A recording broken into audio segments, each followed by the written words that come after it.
नमस्कार. तुम्हा सर्वांचं माझ्या स्टोरी चॅनलवरती हार्दिक स्वागत. तुम्हा सर्वांना माझा मनापासून नमस्कार. आज आपण एक नवीन धडा शिकणार आहोत. अफजल खानाची भेट. छत्रपती शिवाजी महाराजांची आणि अफजल खानाची भेट कशी झाली हे आपण पाहूया. पंताजी गोपीनाथांनी बैठकीवर बसण्याची विनंती केली. कोणाला तर खानाला, अफजल खानाला. खान भानावर येऊन म्हणाला, शिवाजी स्वतःला कोण समजतो? पातशहापाशी अशी दौलत नाही. केवढे हे मोती, केवढा हा दिमाग. पंतांजी म्हणाले, मी सांगितलं होतं ते हुजुरांना पटलं तर. हा माल परका नाही. पातशाहीचा माल पातशाहीकडेच जाईल. खान मनापासून हसला. बैठकीवर बसत म्हणाला, तुमच्या राजयास लवकर आणा. पंताजींनी तातडीने हे जीप पाठविला. राजे गडावर तयारच होते. राजांनी मानकोजींच्याकडे पाहिले. मानकोजी खचला होता. राजांना त्याने ते 6 वर्षांचे असताना पाहिले होते. पोरासारखे राजावर प्रेम केले होते. राजांची दृष्टी भिडताच म्हाताऱ्याची मान कापू लागली. डोळे भरून आले. राजांनी मानकोजींचे पाय शिवले. ते म्हणाले, मानकोजी, तुम्हाला महाराज साहेब माने, तुम्हीच आशीर्वाद द्या. शिवबा, शिवबा म्हणत मानकोजींनी राजांना उठवले आणि मिठी मारली. मानकोजी म्हणाले, राजा सोनं लुटून ये. राजांनी मानकोजींना सावरले. ते म्हणाले, भवानी आम्हास राखेल. आमची चिंता करू नका. काही झालं तरी राज्य विसरू नका. राजांनी तोफेकडे पाहिले. इशारतीची तोफ सज्ज होती.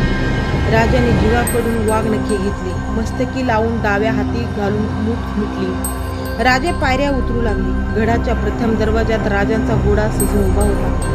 राजांनी आपल्या जीवा संभाजीच्या घोड्यांना शामियानाजवळ आणून ठेवाय सांगितले.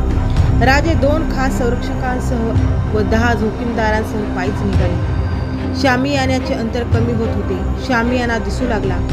शामियान्याच्या दुसऱ्या बाजूस बाणाच्या टप्प्यावर खानाचे 10 रक्षक दळपते तेगे घेऊन उभे होते. खानाच्या मेन्याचे 32 घोडी एका बाजूला अदबीने खडे होते. राजांचे 10 रक्षक त्याच अंतरावर उभे राहिले. जीवा संभाजीसह राजे शामियान्यात निघाले. कृष्णाजी भास्कर समोर आले.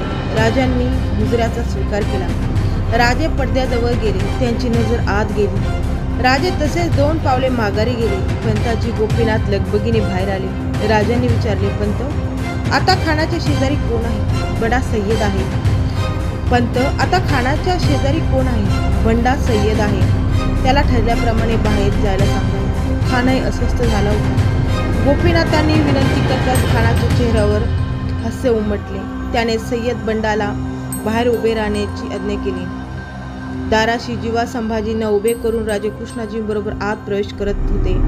खानाचे रूप राजांनी क्षणात हेरले. मोगलाई पगडीवर पाचूच्या जडावाचे हिरवे गर्द पिंपळ पान चमकत होते. चेहऱ्यावर स्मित हास्य होते. डोळे राजांच्या वर रोखले होते.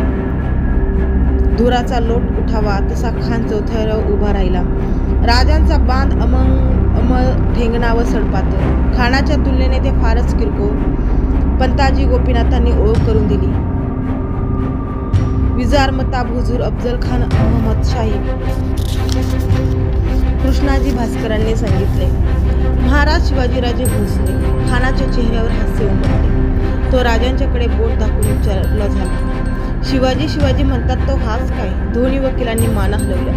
राजांनी निर्भयपणे खानाकडे पाहिले आणि राजाचा कणखर आवाज उमटला, खान खान म्हणतात तो हाच काय? दोन्ही वकिलांनी आश्चर्यचकित होऊन गळ्याच्या आत हुंकारात ते माना डोलवले आणि अदबीने ते मागे सरले. शामियान्याच्या खास चौकात फक्त दोघे उरले. खानाने आपले विशाल भाऊ बसले आणि तो म्हणाला, आओ राजे आओ. राजे धीम्या पावलांनी चौथरा चढून गेले. त्यांनी जगदंबेचे स्मरण केले आणि अफजलचे हात राजांच्या पाठीवर पडले. शिवाजी राजांनी खानाच्या उच्च छातीवर मस्तक टेकले. खानाचे बळ वाढत होते. खान हसला आणि त्याने राजांचे मस्तक डाव्या बाजूला घेतले. खान राजांचे मस्तक कोखेकडे नेऊ पाहत होता. खानाच्या चेहऱ्यावर विजयाचे हसू उमटत होते. ते हास्य विरले. डोळे विस्पारले गेले. तीव्र वेदना मुखावर प्रकटली. खानाच्या वेदनेसह त्याचा संताप उसळला.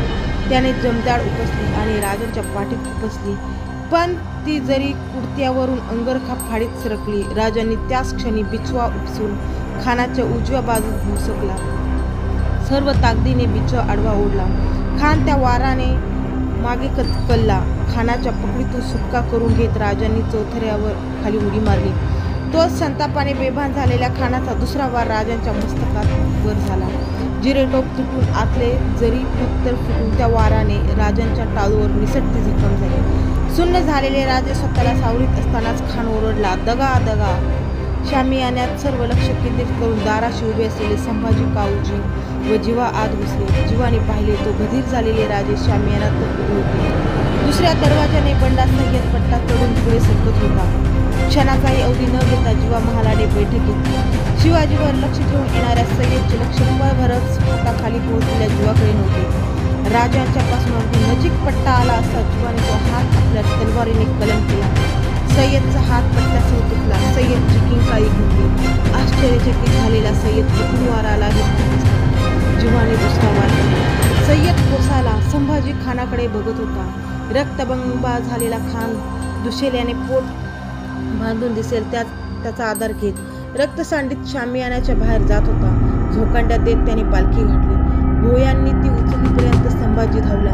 कसलाही विचार न करता त्याने भोयांचे पाय तोडले. पालखी पडली आणि संभाजींची तलवार खानाच्या छातीत घुसली. झाडीत लपलेले सारे वीर एकदम तुटून पडले. एकच चकमक सुरू झाली. भानावर आलेले राजे त्वरित शामियानाच्या बाहेर पडले. जीवाने भवानी तलवार राजांच्या हाती दिली. राजांनी घोडे घातले. राजे स्वार झाले. तोच कृष्णाजी भास्कर त्या तलवारीनिशी धावत आला. तो ओरडला, राजे घात केला. कृष्णाजीने केलेला वार राजाने तलवारीवर झेलला. प्रत्येक क्षणाला किंमत दिली. राजे ओरडले, पंत तुम्हीचा. संतापाने बेभान झालेला कृष्णाजी भास्कराने दुसरा वार उचलला. राजांचा नाईलाज झाला. त्यांनी बसलेल्या घोड्यावरून कृष्णाजीवर वार केला. कृष्णाजी गतप्राण होऊन कोसळले. सगळीकडे चकमक सुरू होती. राजांनी पाहिले जीवा राजांच्या पाठोपाठ स्वार झाला. तर संभाजी कावजीचा कोटी तोच संभाजी कावजी दिसला. शामियानाच्या उजव्या बाजूने संभाजी येत होता. उजव्या हातात खानाचे मस्तक होते. संभाजी स्वार होतात. राजांनी टाच मारली. भडकाव गेल्याने अनेक गोळी गडाकडे गेली.